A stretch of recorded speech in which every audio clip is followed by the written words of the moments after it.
Hello everyone, today I'm going to be talking about a brand new VR release, Downward Spiral Horus Station.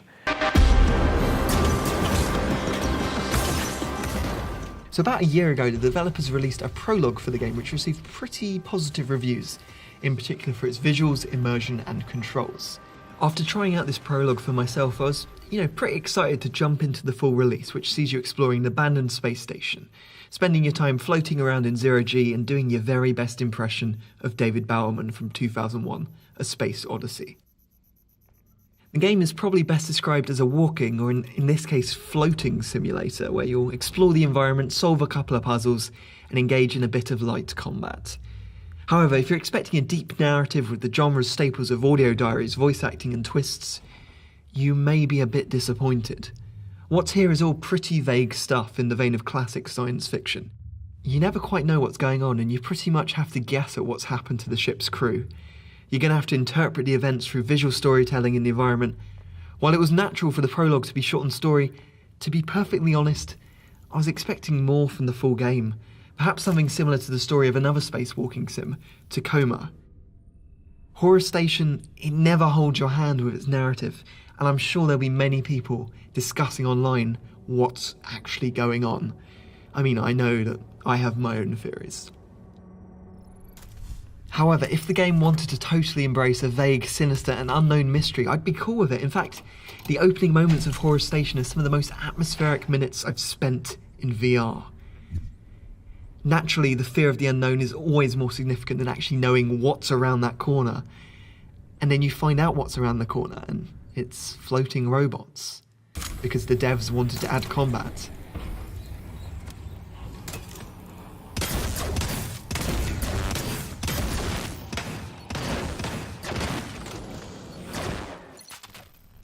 Up until the introduction of your primary cannon fodder throughout the game, I was genuinely shitting it, cautiously poking my head around the station, feeling fully immersed in the outstanding visuals and nerve-wracking musical score.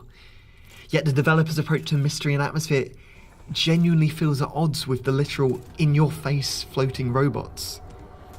However, I've got to give the game credit that for a virtual reality experience, they've done an amazing job of making the player feel comfortable whilst floating through space. Grabbing onto handles or parts of the ship and chucking yourself forward, it feels like a natural thing to do, as we've seen it 1,000 times before in science fiction films. The whole process only becomes even smoother once you discover gadgets such as the grapple gun that give you more precision in traversing the environments, and they offer an unparalleled amount of freedom compared to many VR titles I've played of late, which, have tended to rely on teleportation mechanics. As the game progresses, you'll be traversing absolutely massive open spaces with absolute ease, and I was particularly fond of any of the sequences where you exit the station and get to float around, accompanied by the silence of space.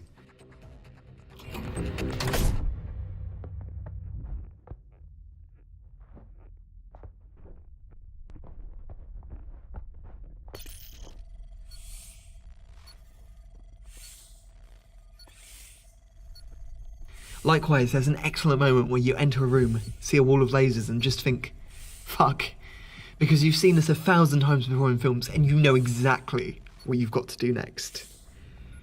While I had to take a break every hour or so, I never felt like I was going to be sick or suffered from any motion sickness, which is genuinely remarkable.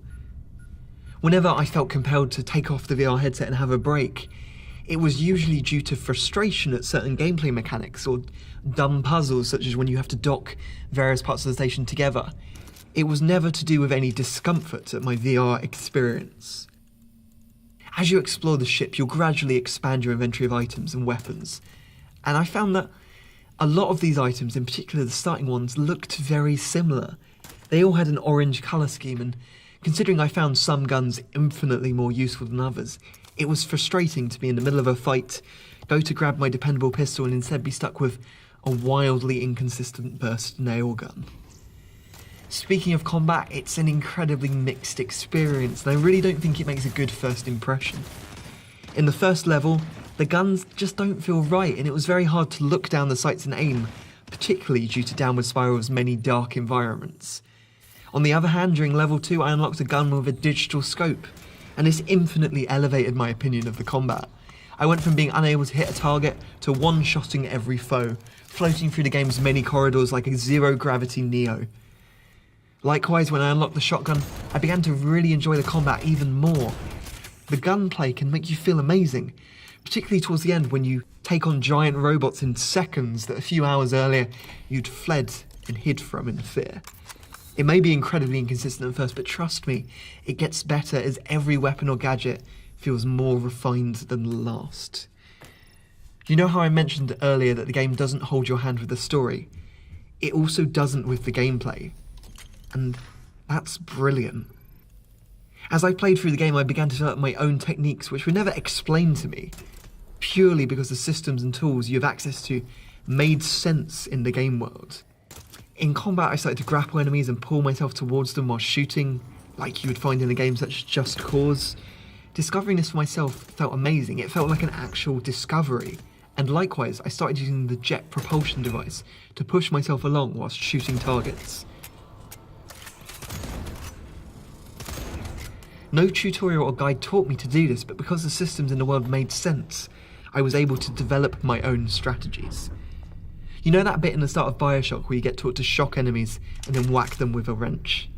It felt like that, just a really satisfying series of combos. And because these systems make sense, you can make your own fun in the world. For example, at one point, you'll stumble across a basketball and hoop, which is super satisfying to slam dunk in 0G. I can imagine another game perhaps making this into a sort of mini-game with a trackable score, but here it felt real and tangible. And actually that's one of my favourite aspects of Downward Spiral. It doesn't feel like a game, you never feel drawn out of the experience. Aside from quite a few unfortunate bugs I encountered in the first week of launch. It's very easy to get lost in this world, this experience. It's worth highlighting that Horus Station is one of the best value VR games I've yet to see. At just £15, you get a 6-hour campaign that can be played in single player or co-op, a wave-based survival mode, and an online multiplayer deathmatch. I mean, hell, it's not even just a VR game, you can play the whole game out of VR. But honestly, I struggle to see why you'd want to do that, as Horus Station's biggest selling point is its immersion. So I have my complaints about Downward Spiral. The story wasn't as engaging as I would have liked. There were times the combat didn't click, and fundamentally, you're going to be floating through a lot of similar looking environments. But when I think back to my time on Horus Station, I'm genuinely still in awe. It's like the Nostromo ship from Alien. It's like the base on the moon from Moon. The station has a clear sense of place. It just feels real. And there were times when the combat made me feel like a superhero.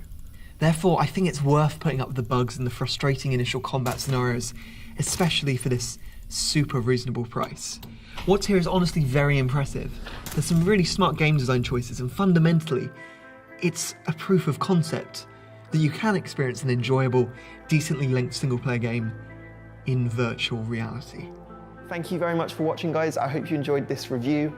Please do like, comment, and subscribe if you enjoyed it. Yeah, thank you very much, and goodbye.